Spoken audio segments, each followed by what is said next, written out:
Hello guys, मी आता करणार आहे चहा. त्यासाठी मी काढला आहे दूध आणि मी दूध ठेवलं गॅसवर. आता मी अशा प्रकारे चहा करतो की तो चहा त्याची चव तुम्ही पाहतच राहाल, पण तुम्ही काही चहा प्यायला येणार नाहीये.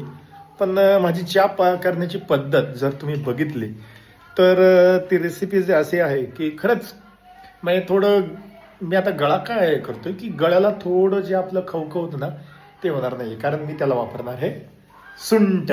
सुंठाने काय होतं माहिती आहे तुम्हाला, आलं ओलं असतं आणि वाळल्यानंतर त्याची होते सुंठ. तर सुंठ वापरल्यामुळे कशात जी खवखव होते ती बरी होते सुंठनी. त्यामुळे आता हे मी त्याच्यात थोडे टाकणार आहे, थोडी टाकणार आहे चहा पावडर आपण टाकलेली.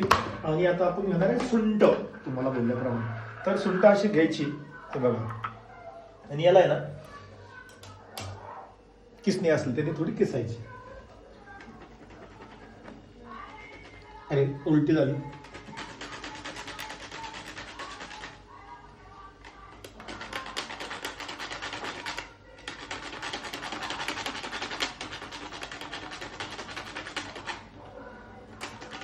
वास आलाय सुंठचा मस्त. हे बघा गाईस, आपण आता थोडी सुंठ टाकलेली आहे आणि परत त्याच्यात होते. जास्त काय सुंठ टाकायची नाही, जास्त नाही टाकायची, थोडी टाकायची. नाही जास्त टाकल्यावर जास्त तिखट होतं.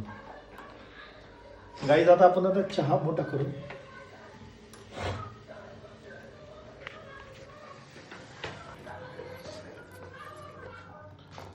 थोडा उकळलेला चहा आपण थोडा हलवायचा, म्हणजे काय होतं थोडा तो अजून छान उकळतो.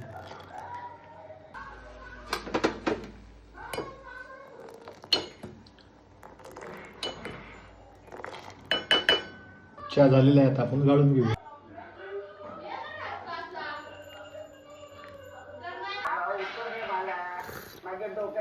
हा मस्त झाला चहा.